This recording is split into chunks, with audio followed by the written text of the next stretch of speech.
37년이라는 긴 세월, 단 한 번의 의심조차 사치라고 믿었던 나의 결혼 생활이 단 5초 만에 무너져 내릴 줄은 꿈에도 몰랐습니다. 모든 것이 완벽했던 퇴직날, 나는 내 아내의 불륜을 확신했습니다. 35년 동안 중소기업의 격리부장으로 일하며 숫자에만 매달려온 인생이었습니다.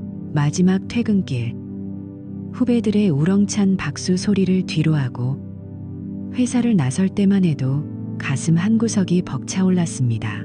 부장님, 그동안 정말 고생 많으셨습니다. 후배들이 건네준 감사패에 묵직한 무게가 마치 내 인생의 훈장처럼 느껴졌죠. 이제는 가족과 함께할 시간이 생겼다는 안도감, 그리고 그동안 나를 믿고 뒷바라지해 준 아내 영희를 향한 미안함이 뒤섞인 묘한 기분이었습니다. 나는 아내가 제일 좋아하는 노란 장미 한 다발을 샀습니다. 활짝 핀 꽃잎처럼 우리의 노후도 찬란할 것이라 믿으며 설레는 마음으로 현관문을 열었습니다. 여보, 나왔어. 나 이제 진짜 백수야. 짐진 너스레를 떨며 거실로 들어섰지만 돌아온 것은 따뜻한 환영이 아니었습니다. 소파에 앉아 휴대폰을 뚫어지게 쳐다보던 아내 영희는 내가 들어온 것도 모르는 눈치였습니다. 그녀의 입가에는 살짝 미소가 번져 있었습니다. 그 미소는 지난 37년 동안 내가 단 한 번도 본 적 없는 지독하게 낯설고도 달콤한 미소였습니다. 마치 첫사랑에 빠진 소녀처럼 수줍어하면서도 은밀한 설렘이 가득 담긴 표정이었죠.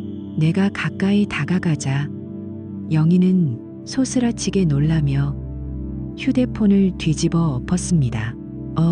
왔어? 퇴직하느라 고생했네. 영희의 목소리는 건조했고 시선은 이미 나를 비껴가 화장대 위를 향하고 있었습니다. 축하한다는 말 한마디보다 더 차가웠던 건 그녀의 무관심이었습니다. 영희는 내가 사온 노란 장미를 식탁 구석에 대충 밀쳐두더니 거울 앞에 앉아 화장을 고치기 시작했습니다. 이 시간에 어딜 가려고? 오늘 나 마지막 퇴근한 날이잖아. 내 물음에 그녀는 파크 골프 동호회 약속이 늦었다며 대답도 하는 둥 마는 둥 서둘러 명품 옷을 챙겨 입었습니다. 35년의 헌신에 대한 보상이 고작 이런 무시였을까 하는 서운함이 밀려왔지만 그보다 더 나를 괴롭힌 건 아까 그 찰나의 미소였습니다. 평소 화장조차 귀찮아하던 아내가 화려한 옷차림에 진한 향수까지 뿌리는 모습은 명백한 신호였습니다. 거울 속에 비친 영희의 얼굴은 생기가 넘쳤습니다. 60세를 넘긴 나이가 무색할 정도로 화사하게 꾸민 모습은 나를 위한 것이 아니었습니다. 그녀가 현관문을 나서며 남긴 향취가 거실에 맴돌 때 제 가슴 한복판에는 날카로운 얼음 조각이 박힌 듯한 통증이 느껴졌습니다. 여러분, 평생을 믿어온 배우자가 어느 날 갑자기 낯선 사람이 되어버린 기분을 상상해 보셨습니까? 35년 격리직으로 다져진 제 직감은 말하고 있었습니다. 이것은 단순한 취미생활의 열정이 아니라고 말이죠.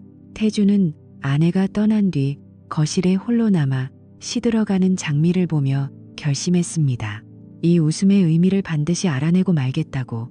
그리고 그 진실이 비수가 되어 돌아온다면 결코 용서하지 않겠다고 말입니다. 사실 우리 부부는 1년 전 은퇴 후 함께 즐기기 위해 파크 골프를 시작했습니다. 하지만 저는 무릎이 좋지 않아 곧 흥미를 잃고 등산 동호회로 옮겼고 영희는 청솔 파크 골프라는 모임에 더 깊이 빠져들었죠. 그때는 그저 아내에게 좋은 취미가 생겨 다행이라고만 생각했습니다. 하지만 지금 내 눈앞에 펼쳐진 현실은 지옥으로 가는 입구였습니다. 사랑하는 사람의 변화를 감지했을 때 여러분은 어떻게 하시겠습니까? 덮어놓고 믿으시겠습니까? 아니면 진실을 마주하시겠습니까? 저는 후자를 선택했습니다. 퇴직금으로 받은 목돈이 내 노후가 아닌 배신의 증거를 잡는 무기가 될 줄은 꿈에도 몰랐지만 말입니다. 지금 이 순간에도 누군가는 아내처럼 은밀한 미소를 지으며 누군가를 속이고 있을지도 모릅니다. 태준의 평화로웠던 일상에 균열이 가기 시작한 것은 정확히 2달 전부터였습니다. 그 균열의 틈새로 보인 것은 제가 평생 쌓아온 공든 탑을 무너뜨릴 거대한 폭풍이었습니다. 과연 그 미소 뒤에 숨겨진 남자는 누구였을까요? 내일부터 시작될 제 처절한 조사를 끝까지 지켜봐 주시기 바랍니다. 만약 여러분의 배우자가 갑자기 향수를 뿌리고 휴대폰을 뒤집어 놓기 시작했다면 지금 바로 이 이야기에 주목하셔야 합니다. 퇴직날에 그 차가운 정적과 아내의 낯선 미소는 제 일상을 송두리째 흔들어 놓았습니다. 평생 숫자를 다루며 논리적으로 살아온 저에게 아내 영희의 변화는 단순한 오해로 치부하기엔 너무나 정교한 데이터 값의 오류처럼 다가왔습니다. 저는 그날 이후 마치 예리한 수사관이라도 된 것처럼 아내의 일거수일투족을 기록하고 분석하기 시작했습니다. 37년의 세월이 무색하게도 제가 발견한 것은 사랑하는 아내가 아닌 전혀 모르는 여자의 그림자였습니다. 가장 먼저 눈에 띈 것은 외양의 변화였습니다. 평소 수수하고 편안한 옷차림을 즐기던 영희가 어느 날부터인가 백화점에서도 고가에 속하는 명품 파크골프 웨어를 사들이기 시작했습니다. 옷장에 걸린 옷표를 슬쩍 확인해 보니 한 벌에 수십만 원을 호가하는 것들이었죠.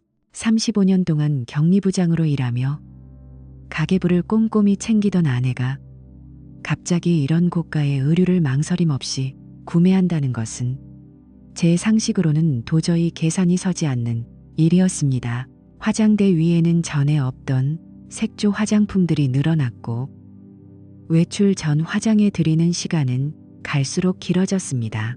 평소에는 선크림 하나 바르는 것도 귀찮아하던 사람이 이제는 눈매를 강조하는 아이라인을 그리고 입술에는 짙은 붉은색 립스틱을 덧칠했습니다. 심지어는 집안에서도 은은하게 퍼지던 비누 향기 대신 코를 찌를 듯이 자극적이고 화려한 향수 냄새가 진동했습니다. 그 향수는 제가 사준 적도 없는 지독하게 낯설고도 관능적인 향이었습니다. 이 모든 것이 나를 위한 변화라면 얼마나 좋았을까요? 하지만 그 화려한 꾸밈은 나를 비껴가고 있었습니다. 이 모든 신호가 나를 향한 것이 아니라는 사실은 제 가슴을 도려내는 듯한 날카로운 통증을 안겨주었습니다. 하지만 결정적인 신호는 휴대폰이었습니다. 영희는 이제 휴대폰을 신체의 일부처럼 여겼습니다. 화장실에 갈 때도 설거지를 할 때도 휴대폰을 손에서 놓지 않았고 제가 곁에 다가가면 반사적으로 화면을 뒤집어 놓았습니다. 마치 들키고 싶지 않은 은밀한 보물을 숨기는 아이처럼 말이죠.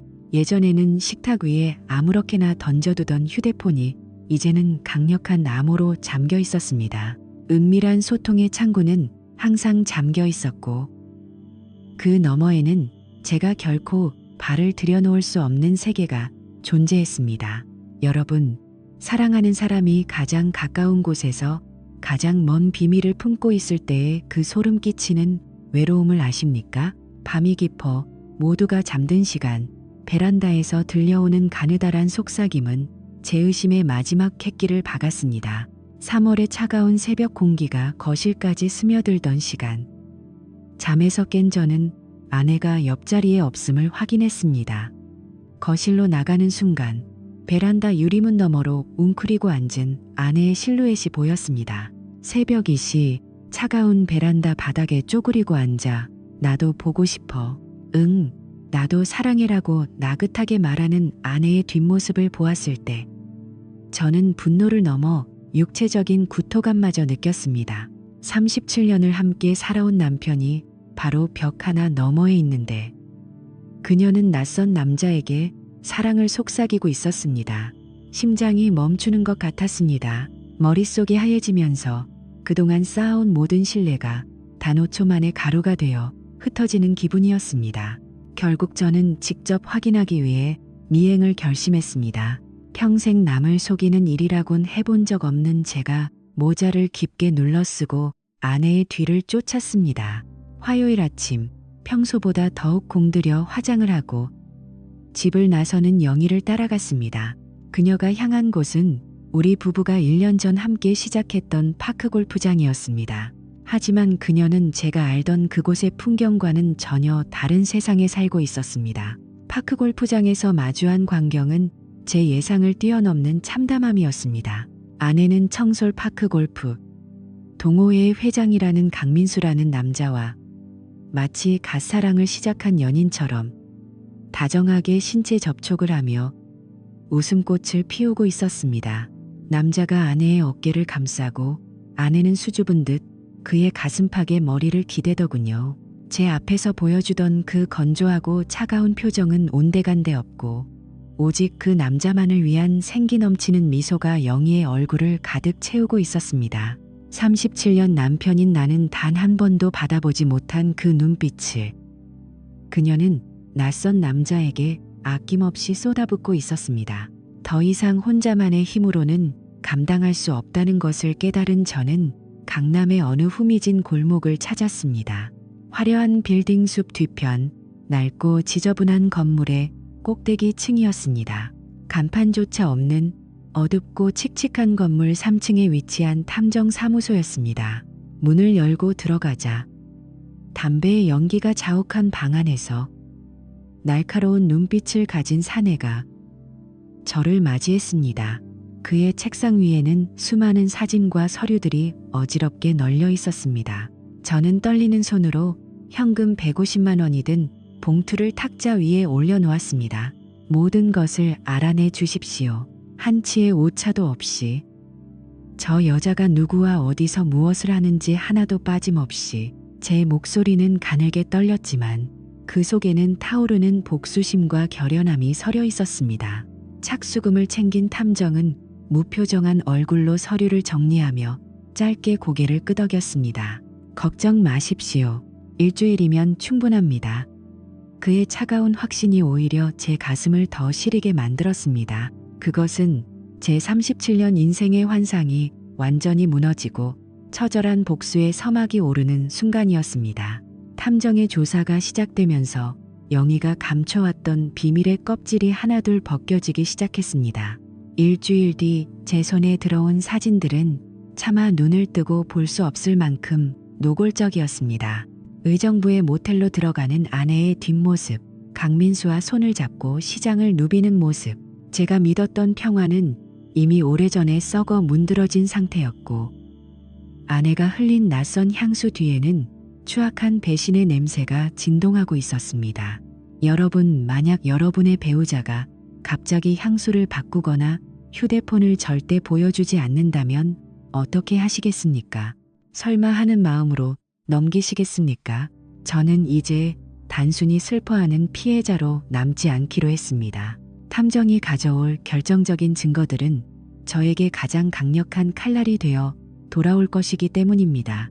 그날 이후 저는 아내를 대할 때 가면을 썼습니다. 평소처럼 밥을 먹고 날씨 이야기를 하고 아무 일도 없다는 듯 웃었습니다.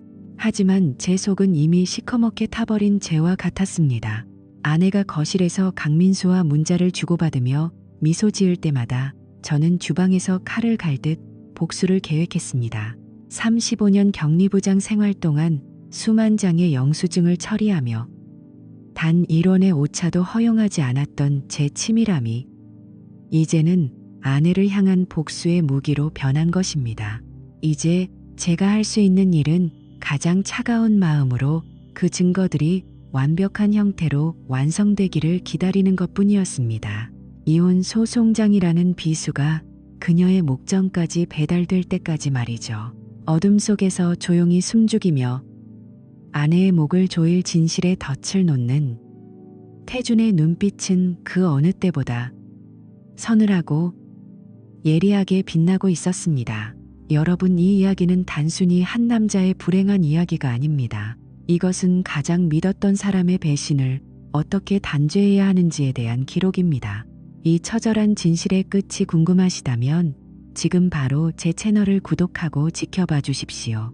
다음 이야기는 제가 어떻게 그들을 단 한 방에 무너뜨렸는지 그 통쾌한 마지막 한 수를 공개할 예정입니다. 여러분의 소중한 댓글과 좋아요는 제 복수의 여정에 큰 힘이 됩니다. 지금 바로 행동하십시오. 진실은 결코 숨겨질 수 없습니다. 태주는 아내가 강민수와 함께 2박 3일 강원도 펜션 여행을 떠난다는 사실을 미리 파악했습니다. 아내는 제게 동창들과 온천 여행을 다녀오겠다며 거짓말을 했습니다.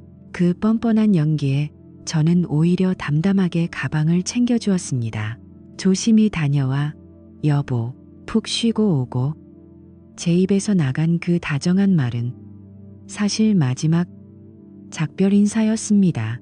아내가 문을 닫고 나가는 순간 저는 즉시 탐정에게 전화를 걸었습니다.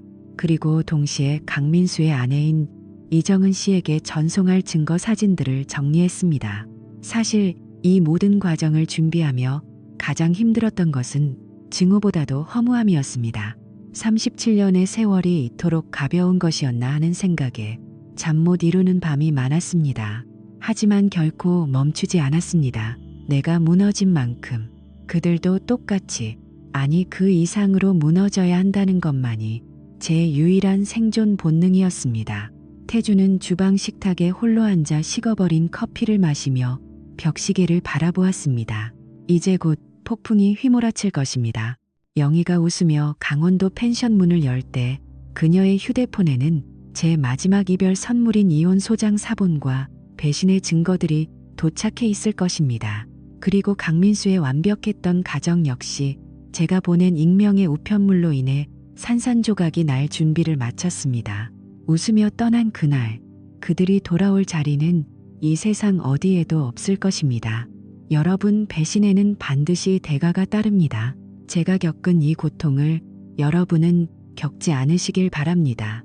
하지만 만약 피할 수 없는 상황에 놓였다면 감정적으로 소리 지르기보다 저처럼 치밀하게 준비하십시오.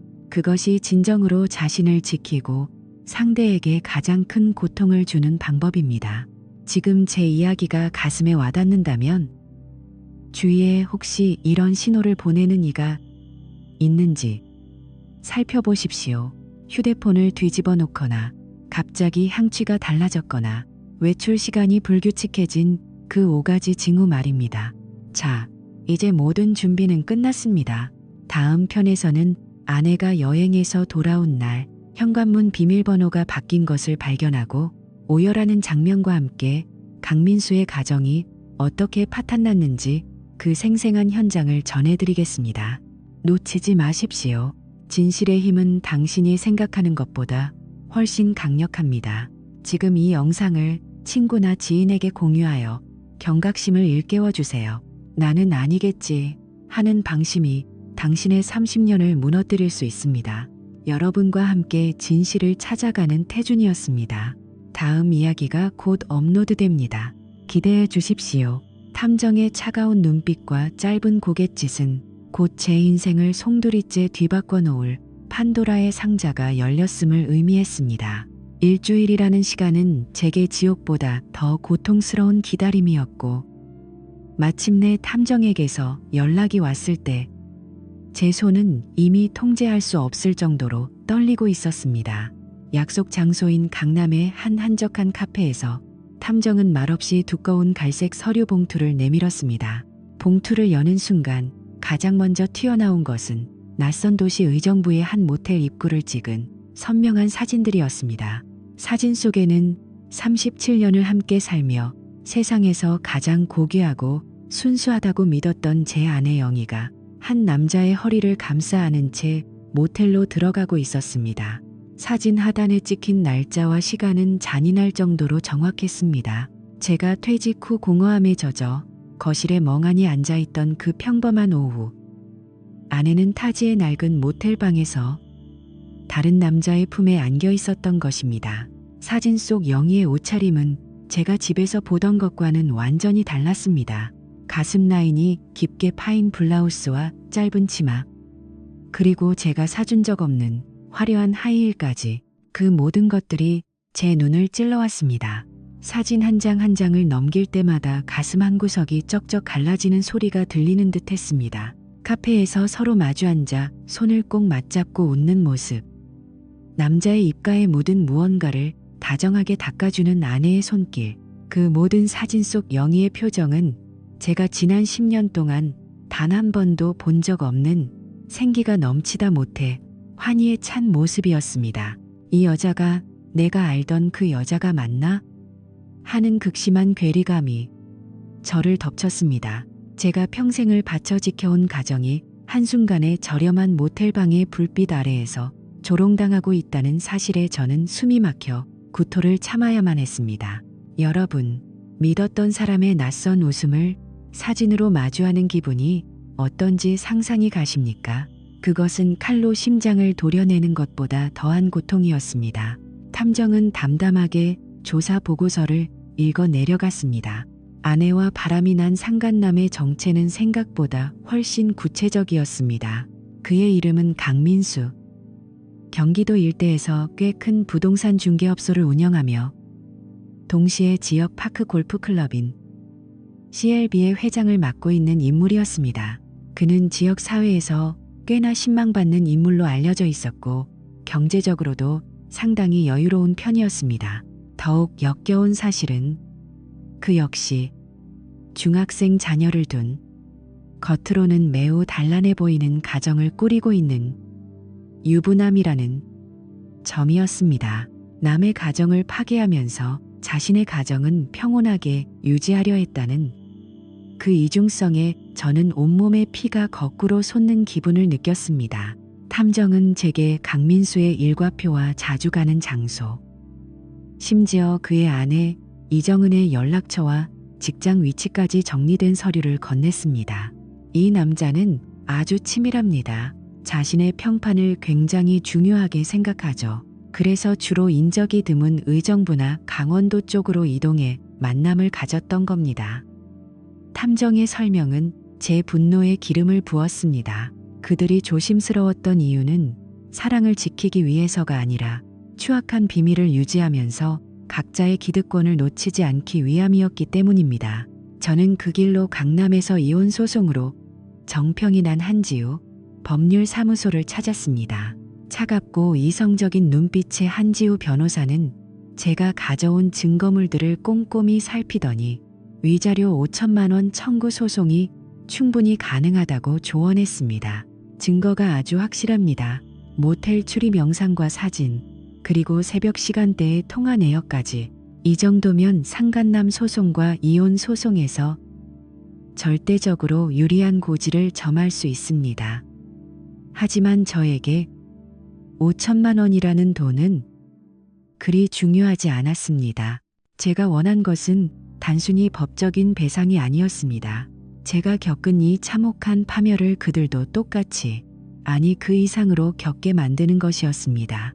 변호사와의 전략회의는 치밀하게 진행되었습니다. 소송장을 언제 송달할지, 어떤 방식으로 증거를 제시해 그들을 압박할지, 저는 그 어느 때보다 차분해졌습니다. 숫자를 다루던 격리부장의 본능이 살아난 듯 저는 그들을 가장 효과적으로 무너뜨릴 수 있는 마지막 한 수를 설계하기 시작했습니다. 그 설계의 핵심은 상간남 강민수의 아내 이정은의 존재였습니다. 강민수가 가장 두려워하는 것은 자신의 추악한 실체가 아내와 자식들에게 폭로되는 것일 터였습니다. 저는 탐정을 통해 이정은의 휴대폰 번호를 손에 넣었을 때 비로소 차가운 승리감을 맛보았습니다.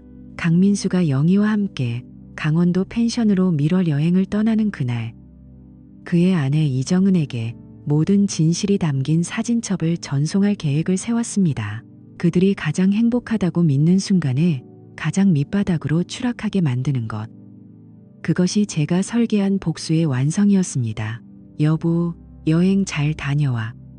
제가 건넨 이 인사가 사실은 그녀의 인생을 끝내는 사형 선고였다는 것을 아내는 꿈에도 몰랐을 겁니다. 여러분, 만약 여러분이 이런 상황에 처한다면 어떻게 하시겠습니까? 당장 달려가 뺨이라도 때리고 싶으신가요? 하지만 기억하십시오.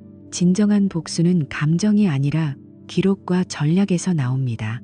저는 35년 동안 장부를 정리해온 사람입니다. 단 1원의 오차도 용납하지 않았던 제 방식대로 그들의 배신 역시 단 한 치의 오차도 없이 되돌려줄 생각입니다. 지금 이 이야기를 들으며 누군가가 떠오르신다면, 혹은 가슴이 답답하시다면 제 행동을 지켜봐 주십시오. 저는 이제 피해자가 아니라 사냥꾼이 되기로 했습니다. 아내가 콧노래를 부르며 여행 가방을 챙기는 모습을 보면서도 저는 인자한 남편의 미소를 잃지 않았습니다. 속으로는 그녀가 돌아와 마주하게 될 폐허가 된 일상을 그리며 차갑게 웃고 있었을 뿐입니다. 판도라의 상자는 이미 열렸고 그 안에서 튀어나온 진실의 덫은 이제 상대를 사회적으로 매장시킬 가장 날카로운 칼날이 되어 그들의 목을 겨누고 있었습니다. 이 정교한 복수의 톱니바퀴가 굴러가기 시작하면서 제가 그토록 오랫동안 참아왔던 마지막 심판의 시간이 성큼 다가오고 있었습니다. 이제 제가 여러분께 묻고 싶습니다. 사랑이라는 이름으로 행해지는 이런 배신을 우리는 언제까지 참아야 할까요? 여러분의 의견을 댓글로 들려주십시오. 여러분의 응원이 저에게는 이 복수를 끝까지 밀어붙일 힘이 됩니다. 좋아요와 구독을 눌러주시면 제가 이 배신자들을 어떻게 하나씩 무너뜨려 가는지 그 과정을 모두 보실 수 있습니다. 특히 다음 편에서는 강민수의 아내 이정은이 제 문자를 확인하고 벌어지는 예상치 못한 파장과 아내 영희가 여행지에서 마주하게 될 절망의 순간을 공개하겠습니다. 지금 이 순간에도 배우자의 변화에 가슴 졸이고 계신 분들이 있다면 제 사례를 통해 실질적인 준비 방법을 배우십시오. 증거를 수집하는 법, 변호사와 상담할 때 주의할 점, 그리고 상간자에게 가장 큰 타격을 주는 타이밍을 잡는 법까지 모두 말씀드릴 것입니다. 절대로 감정적으로 행동해서 증거를 인멸할 기회를 주지 마십시오. 차갑게 그리고 아주 정교하게 덫을 놓아야 합니다. 제 인생 37년의 환상이 무너진 자리에 저는 가장 차가운 복수의 성을 쌓았습니다. 이제 그 성벽 위에서 저들을 내려다볼 시간입니다. 제가 보낸 사진 한 장이 한 가정의 평화를 어떻게 박살내는지, 그리고 그들이 쌓아온 사회적 지위가 어떻게 모래성처럼 허물어지는지 똑똑히 보여드리겠습니다. 아내와 강민수, 두 사람이 강원도 펜션의 화려한 침대 위에서 즐거워하고 있을 때 그들의 세상은 이미 잿더미로 변해가고 있을 것입니다. 잠깐, 혹시 여러분 주변에도 갑자기 명품 취미를 시작하거나 휴대폰을 절대 놓지 않는 사람이 있나요? 그들을 의심하는 것이 괴롭겠지만 때로는 의심이 당신의 여생을 구원할 열쇠가 됩니다. 제 이야기가 당신의 눈을 뜨게 하는 계기가 되길 바랍니다. 자, 이제 주사위는 던져졌습니다. 이제부터 제가 보여드릴 행보는 그 어떤 드라마보다 더 짜릿하고 처절할 것입니다. 절대 이 기회를 놓치지 마시고 알림 설정까지 꼭 해주십시오. 배신의 끝이 얼마나 비참한지, 그리고 진실을 마주한 남자의 복수가 얼마나 서늘한지 곧 확인하시게 될 겁니다. 아내가 돌아올 시간이 다가오고 있습니다. 현관문 도어락 번호를 바꾸고 그녀의 짐을 문 밖으로 내던질 준비를 하는 제 손끝이 이제는 더 이상 떨리지 않습니다. 대신 묘한 흥분과 평온함이 저를 감싸고 있습니다. 37년의 마침표를 찍는 이 순간, 저는 비로소 진정한 자유를 향해 걸어 나갑니다. 여러분도 저와 함께 이 정의로운 복수의 길을 걸어주시겠습니까? 지금 바로 구독 버튼을 누르고 저태준의 다음 한 수를 기다려 주십시오. 이제 복수의 서막이 걷히고 본격적인 파멸의 연극이 시작됩니다. 불꽃놀이의 시작은 화려할수록 그 끝이 허망한 법입니다. 강민수의 정체를 확인하고 복수의 칼날을 갈아온 저태준에게 드디어 기다리던 심판의 날이 밝았습니다. 영희가 강원도 펜션으로 여행을 떠나는 날의 풍경은 그 어느 때보다 화려하고 역설적이었습니다. 그녀는 마치 평범한 동호회 야유회라도 가는 양 화사한 원피스를 입고 향수를 뿌리며 거울 앞에서 한참을 서성였습니다. 37년을 함께 산 남편의 눈앞에서 다른 남자를 만나러 가는 여자의 설렘이라니 참으로 비극적인 코미디가 아닐 수 없었습니다. 아내는 제가 퇴직 후 느꼈을 상실감 따위는 안중에도 없는 듯 콧노래까지 흥얼거리며 가방을 챙겼습니다. 여보, 동호회에서 강원도로 바람 좀 쐬러 다녀올게. 2박 3일이니까 밥 잘 챙겨 먹어. 그 위선적인 목소리에 저는 인자한 남편의 미소로 화답했습니다. 그래, 조심히 잘 다녀와. 당신 그동안 고생 많았는데 가서 푹 쉬고 와야지. 제 입에서 나가는 격려의 말은 사실 그녀의 인생을 끝내기 위한 차가운 선고였습니다. 태주는 베란다 커튼 뒤에 몸을 숨긴 채 단지 입구를 응시했습니다. 심장이 평소보다 조금 빠르게 뛰었지만 그것은 두려움이 아니라 사냥을 앞둔 포식자의 흥분이었습니다. 잠시 후 익숙한 검은색 그랜저 한 대가 미끄러지듯 들어왔습니다. 바로 강민수의 차였습니다. 영희는 마치 첫사랑을 만나는 소녀처럼 들뜬 발걸음으로 차에 올라탔습니다. 두 사람이 차 안에서 가벼운 입맞춤을 나누는 장면이 태준의 시야에 실시간으로 포착되었습니다. 35년 격리부장의 차가운 이성은 분노를 억누르고 숫자를 계산하듯 냉철하게 다음 단계를 실행했습니다. 차가 단지를 완전히 빠져나가는 것을 확인한 순간 태준은 미리 준비해둔 선불폰을 꺼내 들었습니다. 여러분, 만약 여러분이라면 이 순간 어떻게 하시겠습니까? 당장 달려가 차 유리를 깨고 머리끄덩이를 잡으시겠습니까? 아니요. 진정한 복수는 그들이 가장 행복하다고 믿는 순간에 가장 처절하게 나락으로 떨어뜨리는 것입니다. 손가락 끝이 미세하게 떨렸지만 멈추지 않았습니다. 탐정에게서 받은 강민수의 아내 이정은의 번호로 그동안 모아온 모든 증거 사진과 영상을 전송했습니다. 의정부 모텔 입구에서 다정하게 팔짱을 낀 모습, 카페에서 서로의 입가에 음식을 묻혀주며 웃던 미래 장면, 그리고 방금 전 아파트 단지에서 찍은 따끈따끈한 불륜 여행 출발 사진들까지 메시지가 전송 완료로 바뀌는 순간 태주는 그것이 거대한 폭탄의 심지에 불을 붙이는 행위임을 직감했습니다. 이제 불꽃놀이는 시작되었습니다. 이정은이라는 도화선이 타들어가 강민수의 단란한 가정을 통째로 날려버릴 것입니다. 자, 이제부터 진짜 쇼타임이다. 저는 어둠이 내린 거실에 홀로 앉아 그들이 맞이할 파멸을 상상하며 차갑게 웃었습니다. 같은 시각 강원도의 한 고급 펜션에 도착한 영희와 민수는 세상을 다 가진 듯 행복한 시간을 보내고 있었습니다. 테라스에서 와인 잔을 부딪히며 영희는 자기야, 우리 진짜 행복하다. 평생 이렇게 살고 싶어라고 속삭였겠지요. 하지만 그 평화는 그리 오래가지 않았습니다. 갑자기 민수의 휴대폰이 정적을 깨고 비명처럼 울려 퍼지기 시작했습니다. 발신인은 그의 아내 이정은이었습니다. 처음에는 무시하려던 민수도 수십 통씩 쏟아지는 전화와 문자에 결국 전화를 받았습니다. 전화를 받는 민수의 얼굴이 순식간에 흑빛으로 변했습니다. 수화기 너머로 들려오는 이정은의 분노 섞인 외침은 펜션의 고요한 공기를 찢어놓았습니다. 당신 지금 어디야?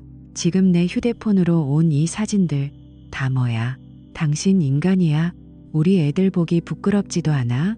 정은의 목소리는 광기에 가까웠습니다. 민수는 당황하며 변명을 늘어놓으려 했지만 이미 모든 패가 까발려진 상황이었습니다. 이정은은 이미 변호사를 선임하겠다며 당장 집으로 기어들어 오지 않으면 회사와 친정에 다 알리겠다고 소리쳤습니다. 사랑한다고, 영원히 지켜주겠다고 속삭이던 내연남의 비겁한 본색이 드러나는 데는 단 1분도 걸리지 않았습니다. 민수는 자신을 멍하니 바라보는 영희를 향해 차가운 눈빛을 쏘아붙였습니다. 너 때문이야. 네가 조심하지 않아서 다 들켰잖아. 내 남편이 붙인 거 아냐? 이거 어떡할 거야? 사회적 지위와 가정을 잃을 위기에 처하자. 그는 그토록 아끼던 영희를 쓰레기처럼 내팽개쳤습니다. 이것이 바로 불륜이라는 신기루의 실체입니다. 위기의 순간에 남는 것은 오직 서로에 대한 원망과 비겁한 도망뿐이죠. 민수는 영희를 펜션에 홀로 남겨둔 채 도망치듯 차를 몰고 떠나버렸습니다. 아내 이정은의 분노를 가라앉히기 위해 그는 자신의 내연녀였던 영희를 정신나간 여자의 유혹으로 치부하며 빌기 시작했을 겁니다. 버려진 영희는 화려한 옷차림과는 대조적으로 비참한 몰골이 되었습니다. 지갑도 제대로 챙기지 못한 채 길가로 쫓겨난 그녀는 결국 늦은 밤 낡은 시외버스를 타고 집으로 향했습니다. 버스 창문에 비친 자신의 일그러진 얼굴을 보며 그녀는 무슨 생각을 했을까요? 반면 태주는 집거실의 전등을 모두 끈 채 어둠 속에 앉아 있었습니다. 식탁 위에는 탐정이 가져온 지옥 같은 사진들이 부채꼴 모양으로 펼쳐져 있었습니다. 그 옆에는 한지우 변호사가 작성한 위자료 5천만 원 청구 소송장과 이혼 서류가 놓여 있었죠. 도어락 소리가 들리고 영희가 힘없이 문을 열고 들어왔습니다. 어둠 속에서 들려오는 태준의 낮은 목소리에 그녀는 비명을 지를 뻔했습니다. 여행은 즐거웠나 보네. 강민수가 그렇게 잘해주던가. 태준이 스탠드를 켜자 식탁 위에 놓인 사진들이 영희의 눈앞에 선명하게 드러났습니다. 이게 다 뭐야? 당신. 영희의 목소리가 사시나무 떨듯 떨렸습니다. 태주는 천천히 자리에서 일어나 그녀에게 다가갔습니다. 이건 네가 지난 몇 달 동안 즐긴 대가야. 이제 네가 알던 김태주는 죽었어. 지금 당장 이 집에서 나가. 내 짐은 이미 다 정리해서 복도에 내놨으니까. 태준의 선언은 단호했습니다. 영희는 무릎을 꿇고 눈물로 빌었습니다. 여보, 내가 미쳤었나 봐. 한 번만 용서해줘. 나 갈 데 없어. 하지만 태준의 눈에는 더 이상 동정심 따위는 남아있지 않았습니다. 갈 데가 없다고? 네가 그토록 사랑하던 강민수한테 가야지. 아, 맞다. 그는 지금 자기 아내 발밑에서 빌고 있겠네. 너 같은 건 안중에도 없을걸?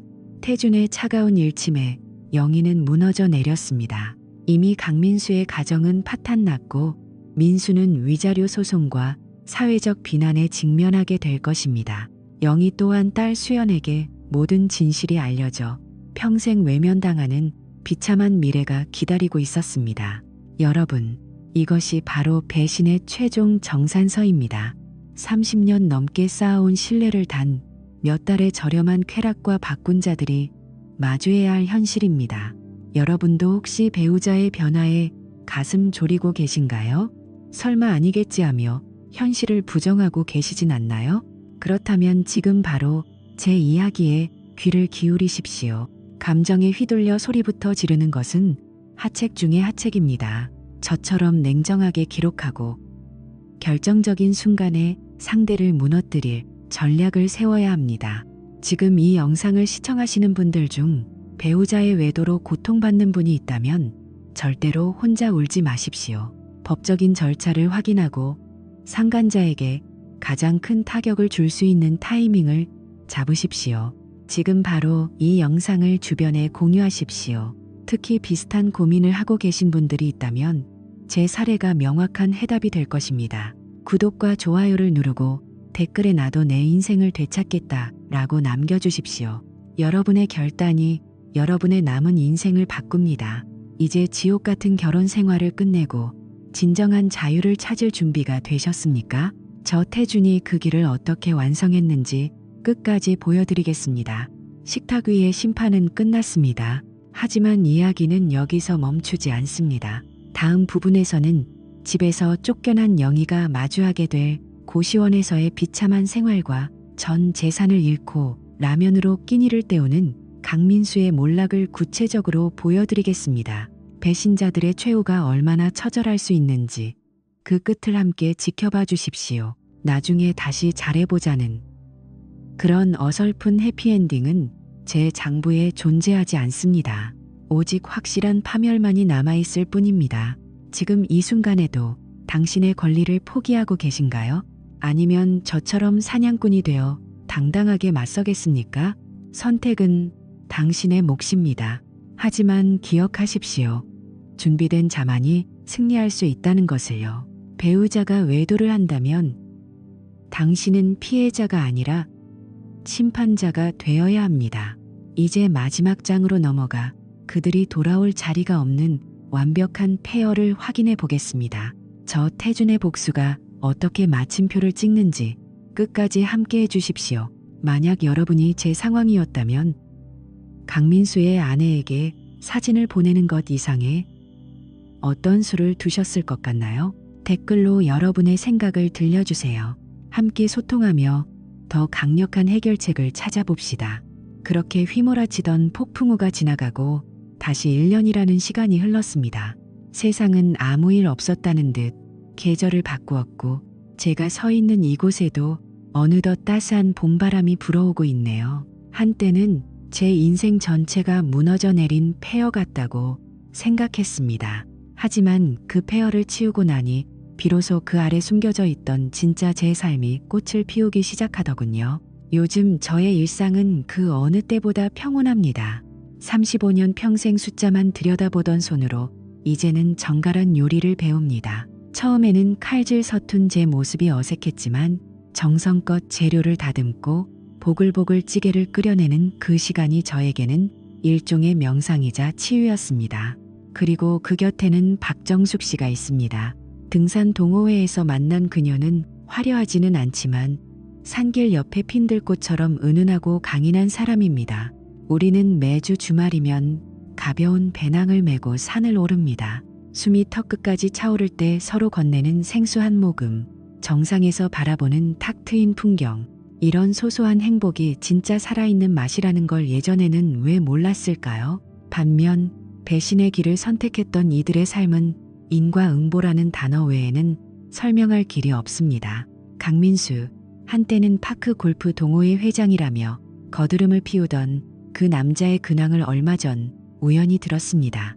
아내 이정은 씨에게 모든 재산을 위자료로 넘겨주고 몸만 쫓겨난 그는 현재 의정부 외곽의 좁고 어두운 고시원에서 하루하루를 연명하고 있다고 합니다. 번듯한 직함도 따뜻한 가족도 사라진 자리에는 오직 식어버린 컵라면, 용기와 곰팡이 냄새뿐이겠죠. 그토록 갈망하던 자유와 사랑의 대가가 고작 일평 남짓한 방이라니 참으로 허망한 결말입니다. 영희 역시 비참한 대가를 치르고 있습니다. 가장 뼈아픈 건 자식에게 외면당했다는 사실일 겁니다.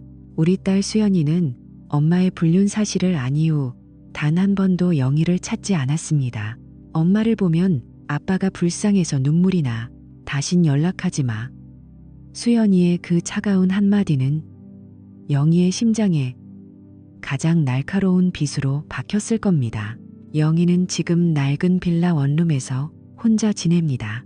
화려했던 원피스와 향수 대신 이제는 시장 바닥에서 산 낡은 티셔츠를 입고 홀로 외로운 저녁을 먹습니다.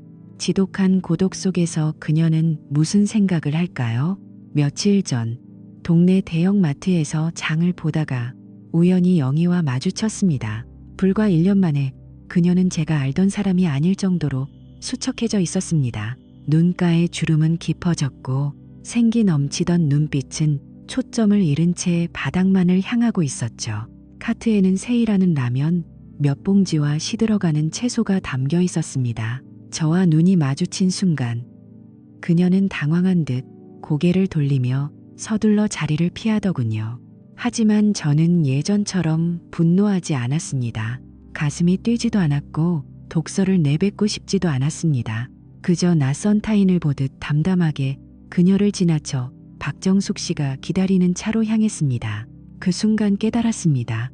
진정한 복수는 상대를 철저히 파괴하는 것이 아니라 상대가 내 인생에서 아무런 의미도 없는 존재가 되게 하는 것, 그리고 내가 보란 듯이 행복해지는 것이라는 사실을요.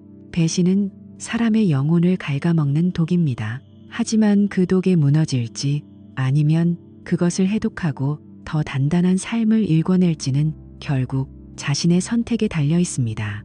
만약 여러분 앞에 이런 가혹한 배신이 놓인다면 당신은 어떤 선택을 하시겠습니까? 분노에 휩싸여 같이 진흙탕을 구르시겠습니까? 아니면 냉정하게 폐허를 치우고 새로운 봄을 맞이하시겠습니까? 이제 제 이야기는 여기서 마칩니다. 하지만 여러분의 인생은 계속됩니다. 혹시 지금 어둠 속에 계신 분이 있다면 기억하세요. 가장 깊은 밤이 지나야 새벽이 오듯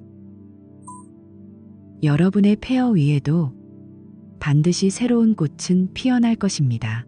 지금까지 제 긴 이야기를 들어주셔서 감사합니다. 여러분 모두 진정한 승리자가 되시길 진심으로 응원합니다.